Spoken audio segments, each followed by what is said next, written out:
Welcome to this short video highlighting the Commonwealth Medals of D-Day, brought to you by JLTCommemoratives. D-Day was the largest amphibious invasion in history. On June 6, 1944, shortly after midnight, over 18,000 Allied airborne forces parachuted into mainland northern France. During the Normandy landings, the Allied air forces flew over 14,000 sorties over mainland France, securing air supremacy from the crippled Luftwaffe. This and the airborne landings allowed the Allies to provide support for the incoming invasion force. Nearly 7,000 Allied naval vessels took part in the Normandy landings, escorting and landing the ground forces. These vessels ranged from battleships, destroyers to assault craft.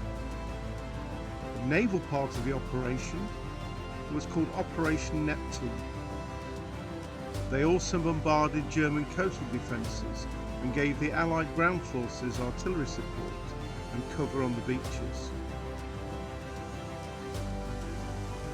Over 132,000 Allied ground forces landed in Normandy on 5 beaches, Utah and Omaha for the American forces, and Gold, Juno and Sword for the British, Canadian and other Commonwealth forces. These 5 beaches allowed the Allied forces to establish a foothold on German-occupied France. The British and Canadian troops overcame light opposition to capture their assigned beaches, as did the American troops at Utah Beach, although American forces on Omaha faced heavy resistance, where there were over 2,000 casualties. D-Day was an international operation, with the British, American, Canadians supplying troops with naval, air and ground support coming from Australian, Rhodesian, New Zealanders, Belgian, Czech, Dutch, French, Greek, Norwegian and Polish forces. Alongside these landings were thousands of resistance fighters who provided intelligence and helped weaken the German defences in Normandy. By the end of the day, the Allies successfully stormed their beaches, and by the 11th of June, having secured them, they paved their way for the liberation of Europe. So let's look at the medals which are awarded to these Commonwealth participants. Firstly, there is the 1939-45 Star, which was awarded for specific service of 6 months in operational areas between the 3rd of September 1939 to the 2nd of September 1945. The ribbon was equal stripes of dark blue, red and light blue. These colours symbolise the Royal Navy, the Merchant Navy, the Army and the Royal Air Force. The medal itself was stamped out of bronze, as indeed all the stars were for the Second World War. Specific though to operations in Europe, the France and Germany Star was awarded for those who took part in operations in France, Belgium, the Netherlands and Germany. Of course, these include those who took part in the Normandy landings on the 6th of June. The ribbon was coloured in the national colours of the UK, France and the Netherlands, and were arrayed in 5 equal stripes of blue, white, red and blue.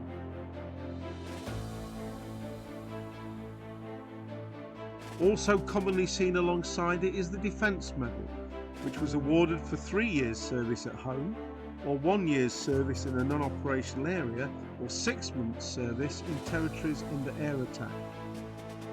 The ribbon was 2 broad green stripes with narrow black stripes and a central orange stripe.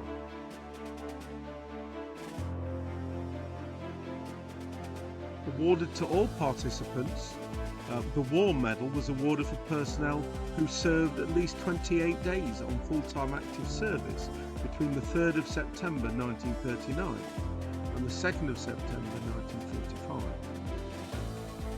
The ribbon is a narrow red stripe in the centre with narrow white stripes on either side and broad red stripes at either edge, with 2 intervening stripes of blue. The Canadian issue of this war medal was in silver, whilst normally it was issued in copper nickel. These are often found in groups with other stars and medals. However, as these were issued unnamed, it can be difficult, if not impossible, to identify groups which have become separated from their boxes of issue or other ephemera that identifies the wearer. Other medals, such as gallantry awards or those for long service, are generally named, so can be used to personalise a group. Commonly found, therefore, are the Naval Long Service Medal, the Army Long Service Medal, the RAF Long Service and Good Conduct Medal, and also a Reservist or Territorial Army Efficiency Medals.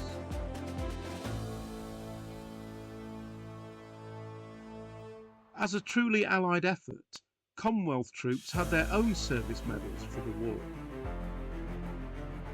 Formed units on D-Day came from Canada, and the Canadian Volunteer Service Medal was awarded for 18 months voluntary service in the Armed Forces of Canada between the 3rd of September 1939 and the 1st of March 1947. Those awarded this medal could also be awarded the Maple Leaf class for those who served overseas, which of course would include those who served on D-Day. The ribbon was slim stripes of green and red, flanking a wide central stripe of dark blue.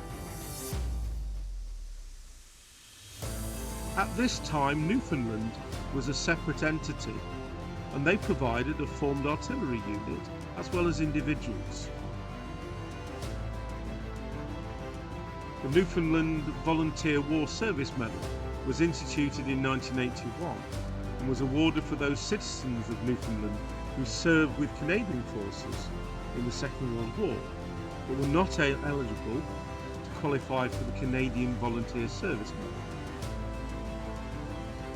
This medal was also allowed to be claimed by the next of kin of those who had died during or since the end of the war.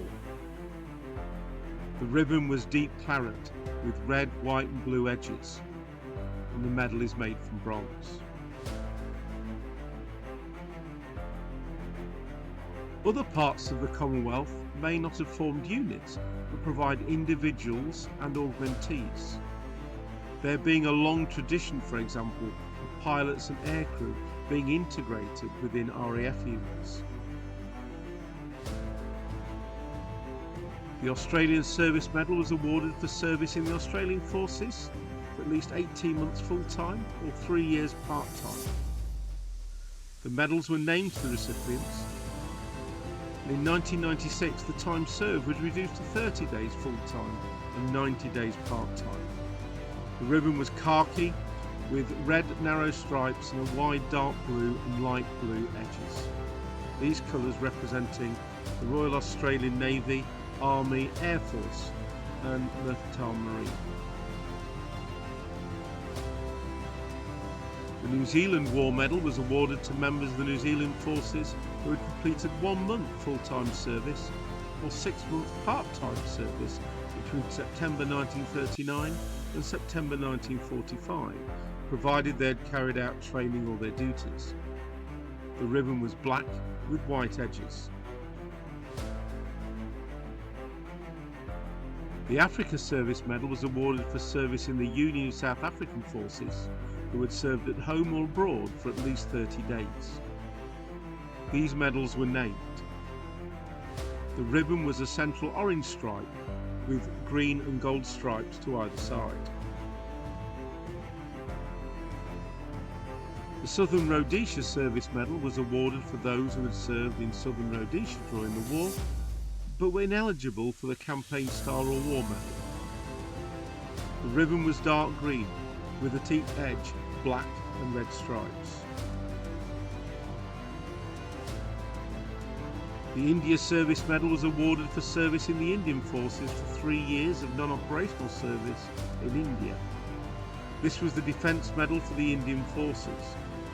The ribbon was dark blue with 2 wide and 1 central narrow stripe in pale blue.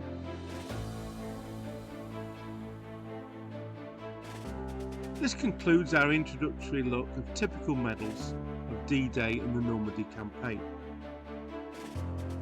We at JLTCommemoratives hope you found it interesting. As enthusiasts and collectors ourselves, we have taken our hand-drawn sketches and turned them into items that you can use to show your support, or personalised to celebrate a veteran or loved one.